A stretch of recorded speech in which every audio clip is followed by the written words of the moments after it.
Saibam Kong didn't believe in coincidences, but he believed in patterns. And the pattern told him that his organization's accountant, Min Jae, had been skimming for exactly 7 months before disappearing into the Seoul fog with 2.3 billion won. What he didn't expect was the woman sitting across from him now. Yetund Adeyemi had skin like polished mahogany, and eyes that held no fear, only calculation. Her resume was immaculate: Oxford economics degree, forensic accounting certification, 5 years at a Big Four firm in Lagos, fluent in Korean, Yoruba, and English. She wore a navy suit that cost more than most people's monthly rent, and crossed her legs with the confidence of someone who knew exactly what room she was in. "You understand what we do here?" Saibam asked in Korean, his fingers steepled beneath his chin. "Shipping logistics," she replied without missing a beat, also in Korean. "Import-export. And approximately 47 shell companies that launder money through legitimate businesses across 6 countries." She smiled. "Did I miss anything?" His second-in-command, Hyun-woo, shifted uncomfortably.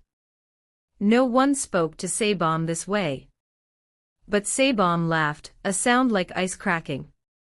"You have 3 references from people I've never heard of." "You've heard of them," Yetun said, sliding a tablet across the table. "You just don't know you have." The screen showed financial records. His financial records. Transactions he'd personally encrypted. Payment routes only Min Jae should have known. "How did you?" Min Jae was sloppy, she interrupted. "Left digital breadcrumbs everywhere. I found your network in 48 hours. Cleaned up his mess. These files show you exactly where your money went." She leaned forward. "I'm not here to steal from you, Mr. Kong. I'm here because I'm better than the person you lost. Significantly better." Saibam felt something he rarely experienced: genuine intrigue. "You're hired," he said. "Start Monday." "I start now," she corrected. "And I need access to everything. If you want your money back, you'll give it to me." What Saibam didn't know, what no one in that room knew, was that Yetund Adeyemi hadn't stumbled upon his operation. She'd been tracking it for 9 years. Because Min Jae hadn't disappeared. Min Jae was buried in a shipping container at the bottom of Busan Harbor. And Yetund had put him there herself. 3 weeks into her new position, Yetund had reorganized Saibam's entire financial infrastructure. Money flowed cleaner. Profits increased by 18%. She'd identified 2 more employees stealing, both were reassigned within hours of her reports. She worked from a glass office overlooking the Han River, modern and cold, the complete opposite of the traditional Korean tea house where Saibam conducted his real business.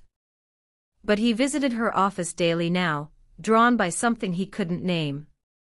"You never ask what happens to them," he said one evening, watching the sunset paint the river orange. "The people you expose." "That's not my job," Yetund replied, not looking up from her screens. "My job is numbers. What you do with the information is your business. Most people have more curiosity. Most people aren't me." He studied her profile, the sharp angle of her jaw, the way her fingers flew across the keyboard like a pianist. "Who are you, Yetund Adeyemi?" She finally turned to face him. "I'm the person who recovered 1.8 billion won of your money last week." "Isn't that enough?" It should have been. But Saibam Kong had survived 15 years in his profession by trusting his instincts, and his instincts were screaming that this woman was a mystery wrapped in silk and steel. That night, he ordered Hyun-woo to investigate her. That same night, Yetun sat in her apartment, minimalist, expensive, temporary, and opened a locked drawer.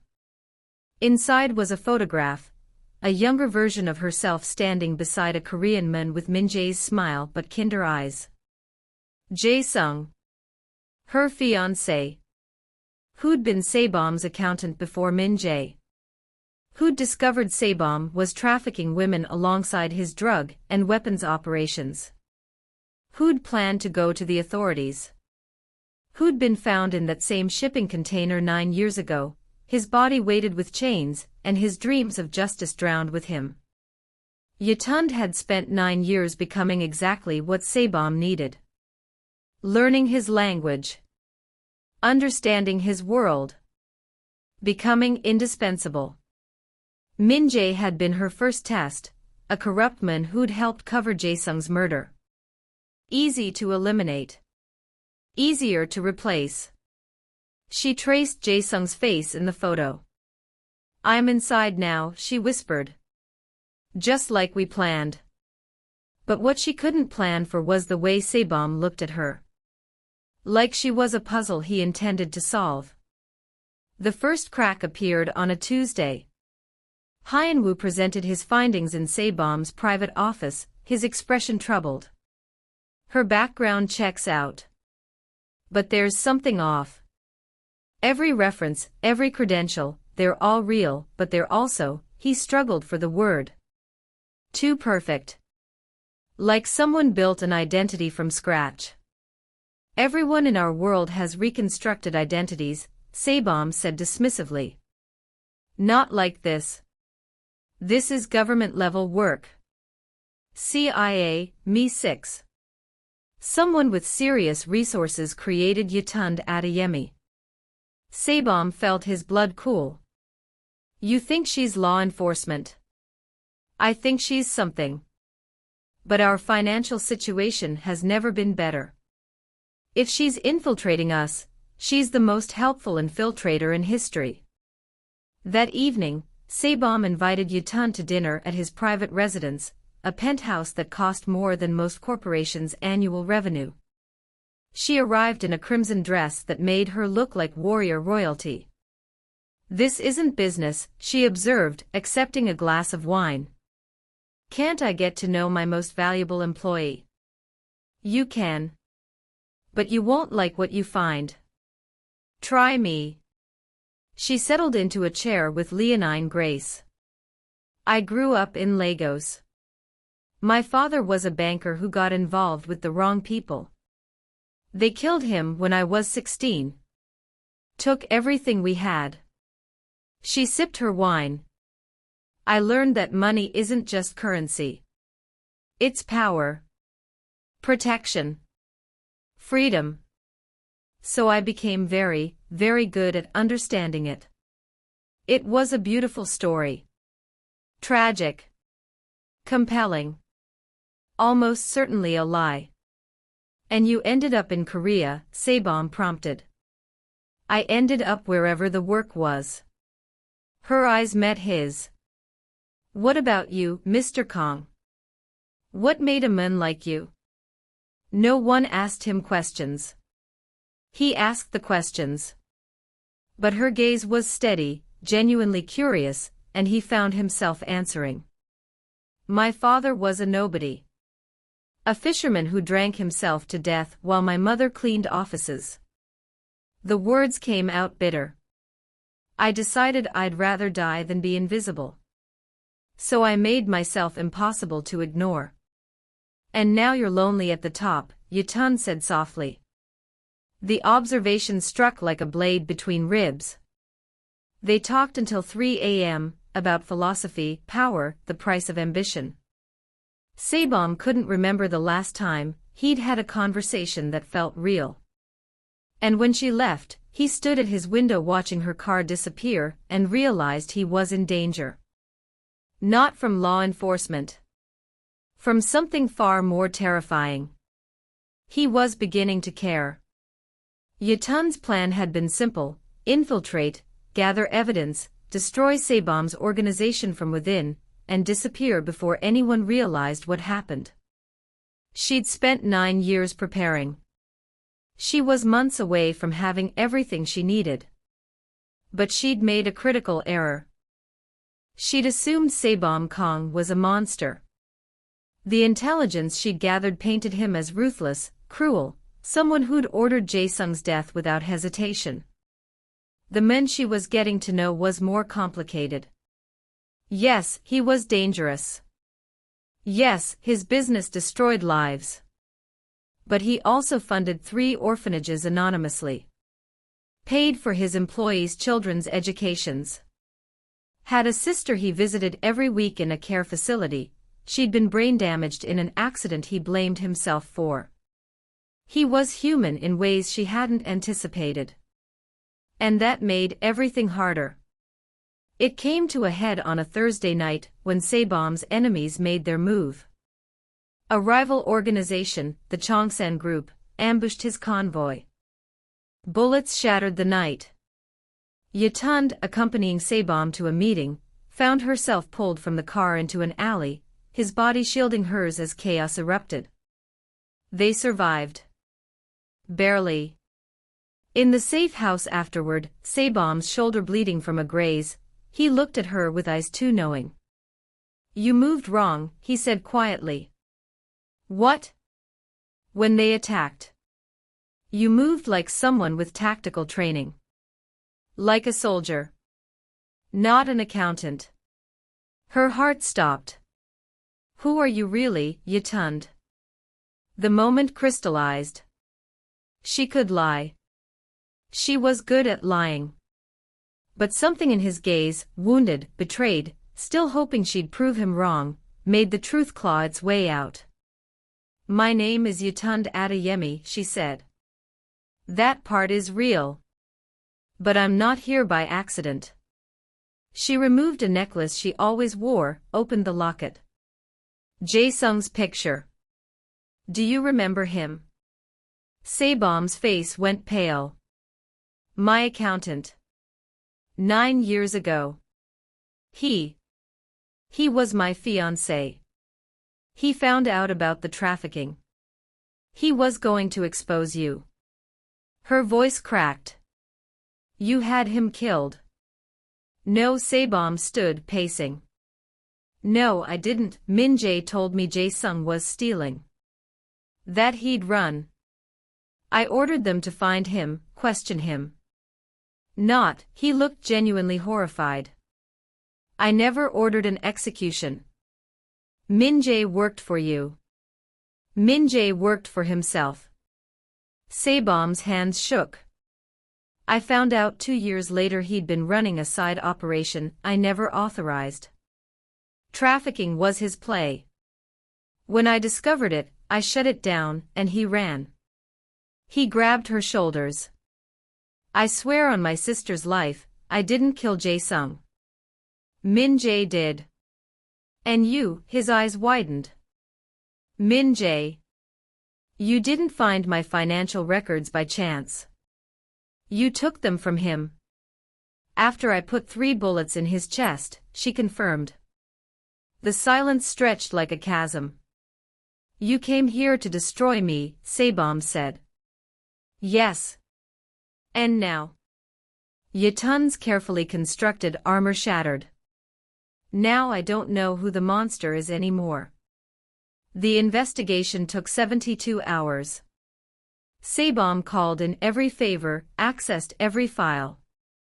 The truth emerged like a corpse from deep water. Min Jae had run the trafficking operation for 3 years before Sebom discovered it. Had killed Jae-sung to protect his secret. Had stolen the money as a final insult before fleeing. Sebom had thought he was chasing a thief. He'd actually been hunting his fiancé's murderer. Yatund had finished what Sebom had started. "I built something terrible," Sebom said, standing in his office overlooking the city.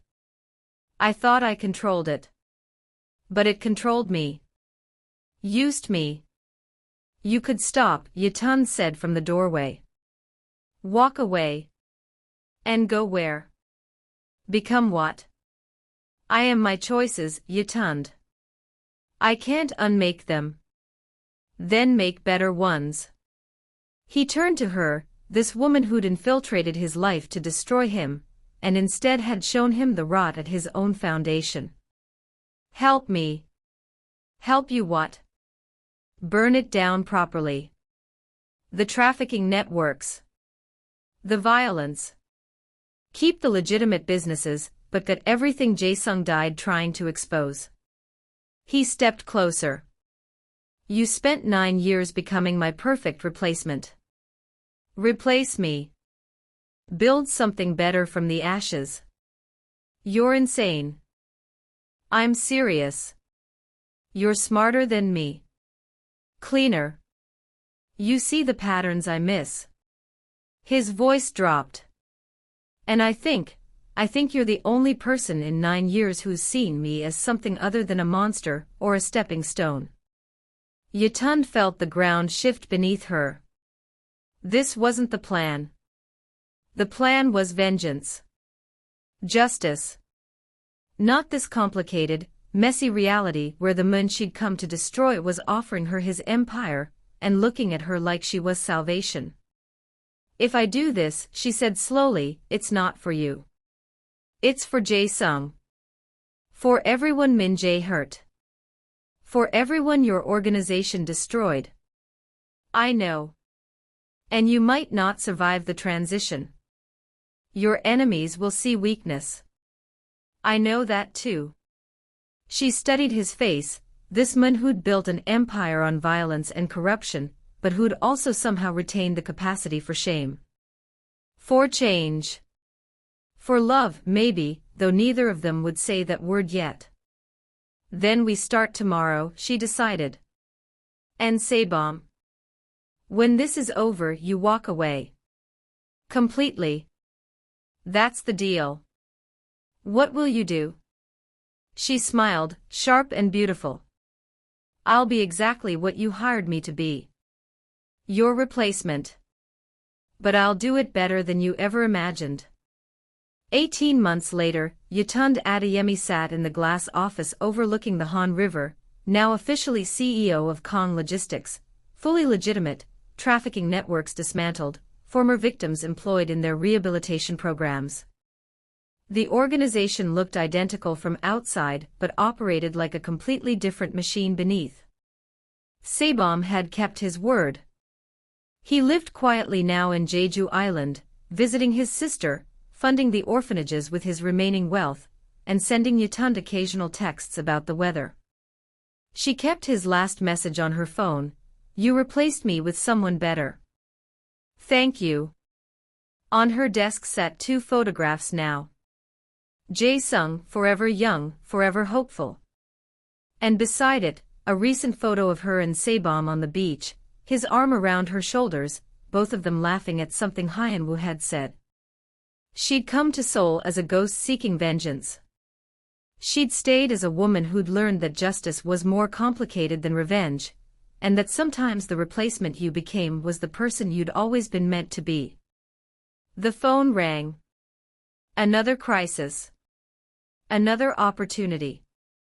Yetun Adeyemi picked it up, ready to build her empire, not on violence or fear, but on the precise, beautiful mathematics of making broken things whole. Outside, Seoul glittered like a promise, and she finally felt like she'd come home.